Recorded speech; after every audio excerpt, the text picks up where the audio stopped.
ашиглаагүй зээл ингээ байгаад идэг.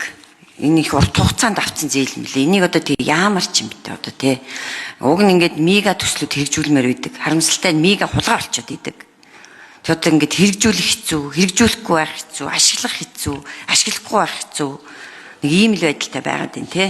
За ингээд ийм гаднаас бид нар маш өндөр дүнтэй ингээд янз бүрийн шугамар зээл аваад ханшийн хилмигдэлтэнд ороод идэг. Гэтэл авлагаа юу н авч чадж гин үү? Тэгээ энэ дээр ингэж штэ. Эрүүл мэндийн даатгалын сангийн, нийгмийн даатгалын сангийн Чингис хаан банк, үндэсний хөрөнгө оруулалтын банк, ХХК-д байгаа мөнгөн хөрөнгийн үлдэгдэл болон капитал банкны одоо авах ёстой авлага 376 тэрбум байснаас 132 тэрбумыг л барагдуулсан. Цаана нь 244 тэрбум төгрөгийн үлдэгдэлтэй гэж. Энэ одоо юу вэ? Энийг одоо хизээ яаж барагдуулах юм бэ? Нэг гараараа ингээд зээл аваад идэг мөртлөө нөгөө Энхэрсэд хариулъя. Таасаа хэллээ 300 тэрбум байсан 100 гаруйг нь барагдуулсан. Энд чинь ажил хийж байгаа нь шинж шүү дээ. Ажил явагдаад байна. Олон жил болчихсон янз янзын хууль эрх зүйн асуудал үүсээд ингээд хууль цагдаа шүүх хурлага зөндөл юм болцгооцсон. Тэгээ барагдуулж байна, явуулж байна. Энэ дээр бид нар засгийн газар тогтмол байн ажиллаж байгаа. Та харж байвал ерөнхий засгийн газрын өр төлбөр тасралтгүй багасж байгаа. Хөрөнгө бүртгэл сайжирж байгаа.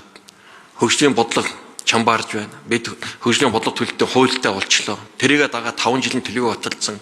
Тэрнээсээ одоо гажихгүйгээр төсвийн хүрээгээ хийдэг болж байна. Одоо төсвөө бид нар яг энэ хүрээнд барьж орж ирнэ. Төсөв улам чангар нь чамбаарж байгаа.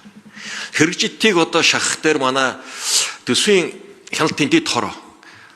Ер нь улирлаар нь гүйцэтгэл аваад шахаад ер нь бүгдээр яваад байвал ер нь хаанаа хэрэгтэй байна. Их хурл талаасаа бас энэ гүйцэтгэлийг гаргахад бол нэлээд төсвийн байнгаараа төсвийн хяналтын дэд хороо хоёр нэлээд. За дорчомт гүшүүн. Сайд.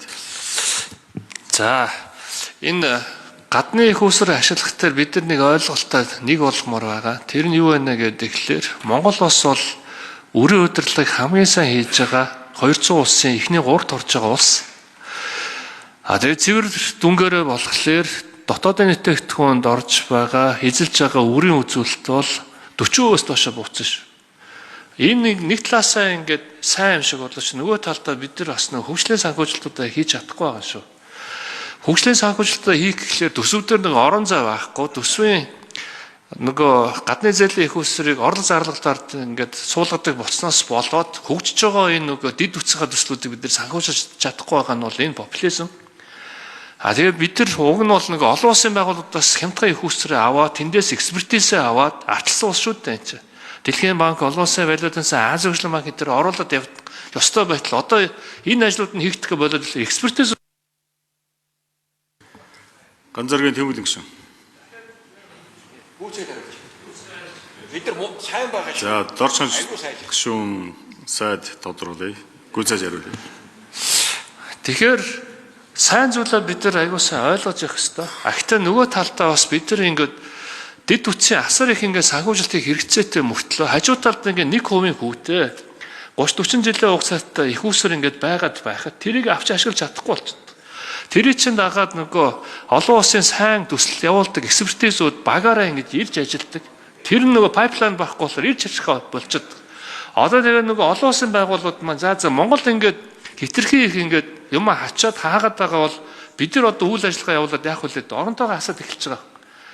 Ингээд ихлээр чи нэг цөөхөн улстай хоёр том гүрний дунд байдаг ачсан Монгол улсыг чи эрх ашиг хаанагаа билээ гэд. Тэгээд ийм болохоор бид нар энэ дээр бол аль болох нөгөө нээлттэй хандаж олон улстайгаа цуг ингэж явж иж санхүүжилтийг оруулж ирдэг байхгүй бол эндээ ингээд төсөв яриад тэгэл төсцийн алдагдлаа баг багстай гэл ингээд популизм л ороод яваад байх юм бол илүү их боломж алдсан шүү.